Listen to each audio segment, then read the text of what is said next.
philosophy of science using Indian philosophy and modern science. And then I switched to computer science. There's a long story why I did that and all that. You had to learn a foreign language, and I didn't want to learn German or French and all. In those days, you had to learn foreign language to get a PhD in physics. So then my professor had a clever idea. He said, you learn a computer language instead, and we consider foreign language. So I got into the computer department to do that, and I really got fascinated by computational linguistics and grammars and all that. So that also fascinated me. So I switched to. And then I had a business career in IT and telecom, and then I became a consultant. Then I had my own companies, and then in '94 I decided I should leave because I should go back to my spiritual practice and understand more about the world and study the humanities, because as a science student we had a very narrow, one-dimensional education and did not know much about anything else. So then for the last 18 years, since I was 44, now I'm 62, full time I've been running my foundation. This is not like a hobby or some evening work or when I feel like it, but this is all I do. And I put in more hours than I ever worked in my life before, you know. So I work very hard. This I take very seriously. And I'm self-taught because I didn't take any course in any of these things, but I learned this by reading, understanding, and probably read more dissertations than most people who are professionally into the humanities. My foundation, which I started with the money I'd made in my business, I put in the foundation. So we started doing many projects along these lines. And after doing about 400 projects, spending a lot of money, conferences, funding scholars, dissertations, lecture series on areas of my interest, I finally realized that if you want to just keep doing more of the same, then it's fine to do this. But if you want to change the paradigm, the guys who are inside the system are not going to change it, because they're looking after their job, even though they may be tenured, they're looking after peer pressure, so they're not going to really radically think out of the box. And when it comes to something like the Indian civilization, the way it's positioned is not very good from my point of view. And getting insiders to challenge it and fight it is not going to be that effective. So I learned a lot about the problems. In fact, funding is a problem also in some cases. I fund a lot of Indology in Harvard, for example, and many other places. And science and religion courses we created, and I found how their idea of science and their idea of religion were very limited. So I understood the limits by actually participating in it. And all along I started becoming my own critic of these things. And then after about several years I started to write my own views. And that's what I do most of it now. So in response to the question, what are the Infinity Foundation projects? There were a lot of projects in India. Now we're focusing on only a few. Actually, Infinity Foundation started a whole lot on Indian psychology. A series of books and conferences, 7 or 8 conferences, because what triggered it was a grant proposal from IIT Kharagpur on, they were celebrating the 50th anniversary of their college, and they wanted to have a week-long celebration with various conferences. And one of the conferences was going to be on mind science. So that caught my interest.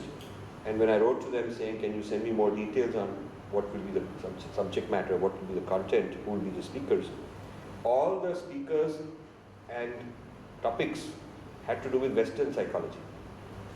So I said, what about Indian theories of mind, Indian theories of consciousness? And I got this very strong letter saying, sir, we are not chauvinists, we are not, whatever, we are not, politics, we are not in BJP politics.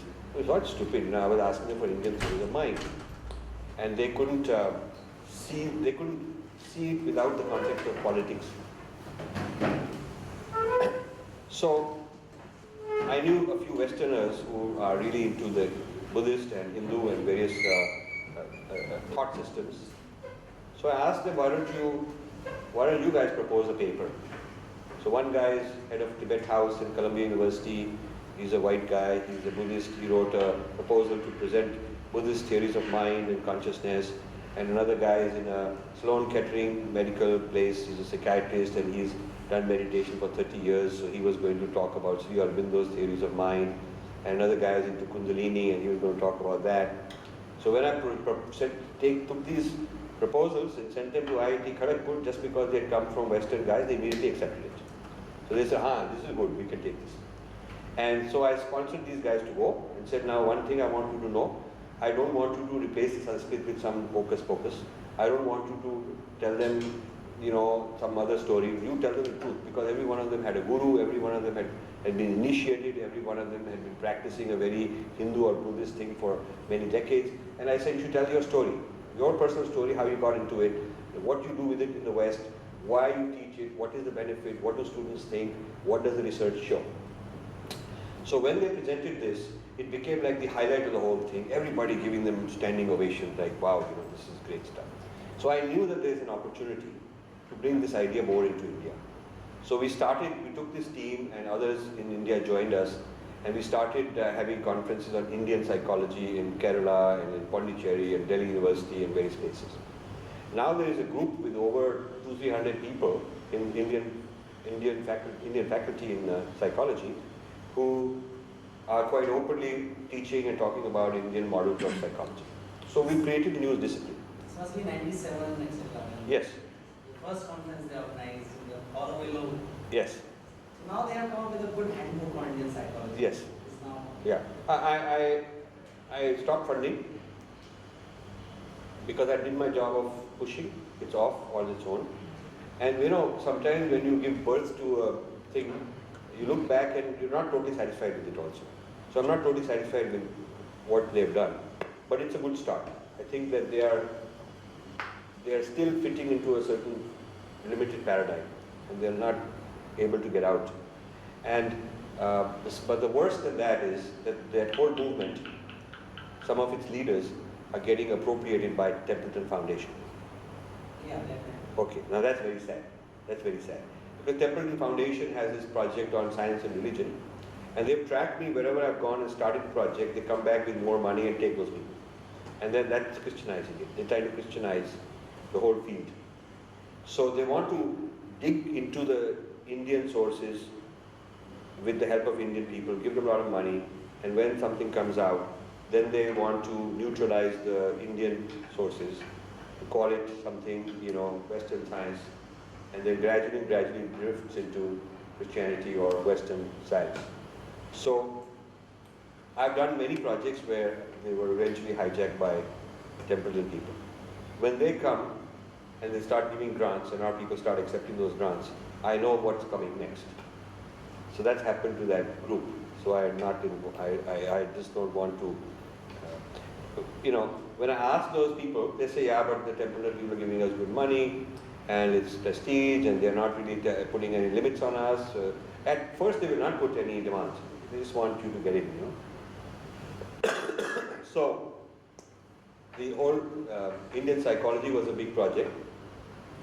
Then I think a major project was History of Indian Science and Technology, which is still going on.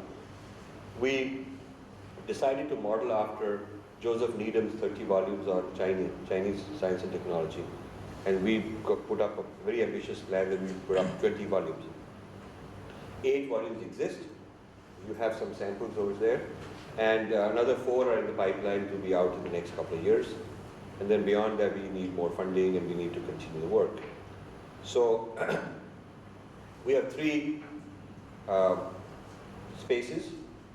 We have theoretical sciences, we have life sciences, and physical material things. So we started with the physical material, archaeological, where there's archaeological evidence. It's not theory based, it is based on archaeological evidence.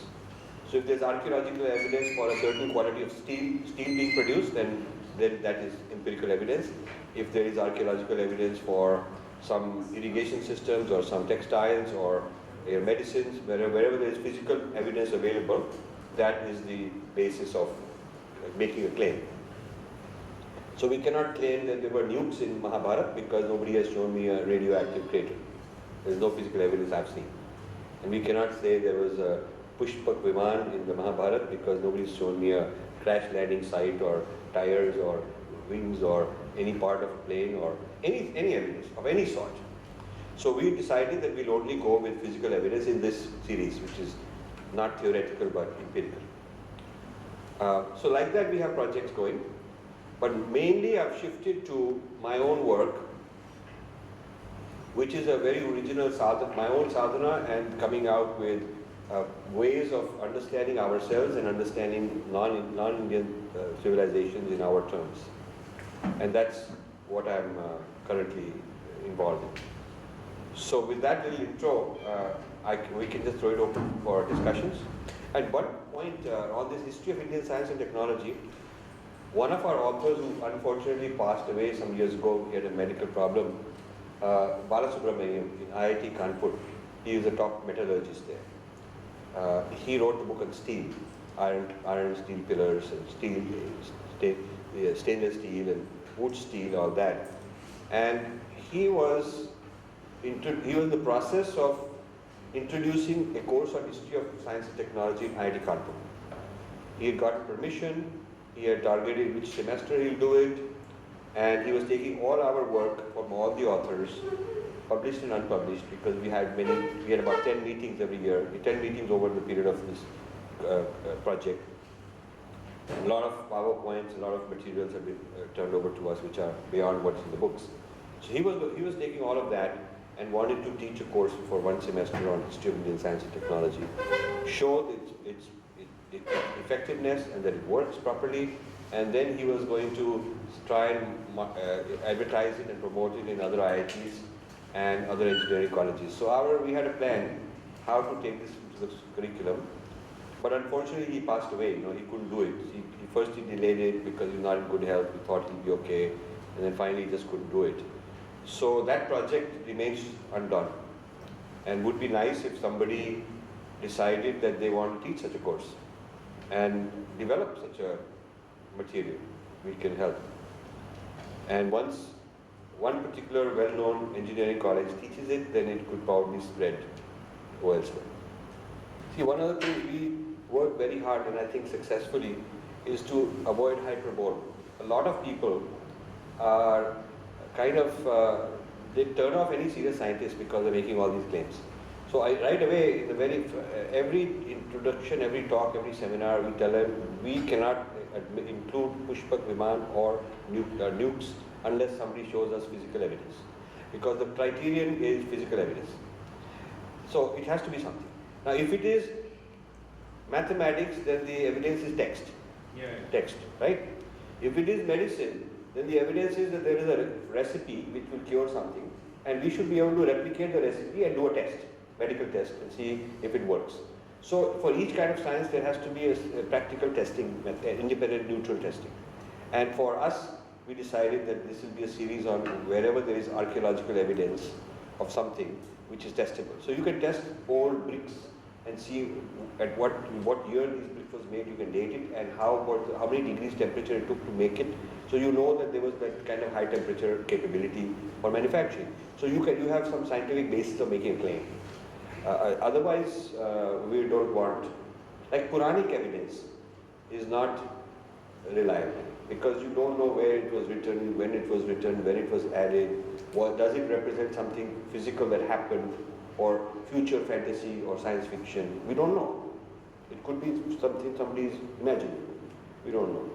So that's our idea. Have rigor, have less. In management, I see there is some opening and acceptance, because for managers, whatever works. See, I give a lot of talk to corporate people because I have that kind of background, so I can relate to them. So this morning I spoke to management school, SIES, and I've spoken to this young presidents organization in Chennai and in Kolkata. These are all corporate CEO types. And basic talk is that you must understand your historical identity. You must understand who you are. Because in a world of business, you're going to meet a Chinese businessman. He's very clear who he is. He's very clear what is Chinese civilization, what is Chinese history, what is China's greatness. And the Indian is not clear. Japanese is very clear. He's very clear, and the fact that they've become modernized and they've got high tech and they're wealthy and all that doesn't mean that they've forgotten their sense of identity. French is very clear what it means to be French and why France is different and great, and Russian is very clear about Russian. Indian is the only major group where I find that the business leaders and even political leaders are very confused. They have no sense of themselves. So when I say it this way, that it is actually a success factor, it will help you succeed in your negotiations, in your career. You'll have more confidence, and you will not look like you're a low guy, you'll be strong. People are interested in that case. With that sort of presented in that manner, they're interested. If there is, if you can show that there is also business opportunity, because understanding the Indian mind and how Indians have approached thought and science and what is different for Indians is important when you're projecting what is your advantage as Indians. It could be in medicine, it could be in heritage, it could be in yoga, it could be in learning meditation, it could be in learning values of new healing paradigms, medical and healing paradigms. It could be in all sorts of things. So if you understand what is civilizationally distinct about your culture, you can present it in a business situation, and there's money to be made. And people, when they see that, they get interested. There's some opportunity. And I keep telling them that otherwise you'll wait until some American patents it and gets it done, and then they will sell it to you like yoga and all that, then you will be very interested in it, So either you have to respect your own civilization and turn it into opportunities, or somebody else will do it and then you are second class and trying to learn, catch up. And this has happened in many areas right now. Yeah, your income is Yes. about that. Yes. In many areas we already lost and we don't even know. I'm doing U-turn not for chauvinism, but to recover something. Often you recover something by finding out who's using it, and you find out where it came from, you retrace his steps, and then you connect it back to where it was, and then it's a whole different insight into what it is. Because the person who's taken it has disconnected, left something behind, which he could not take. He's broken it somewhere to take it, to make it portable. So that's why I'm doing U-turn, because, and I still have to get my big book out.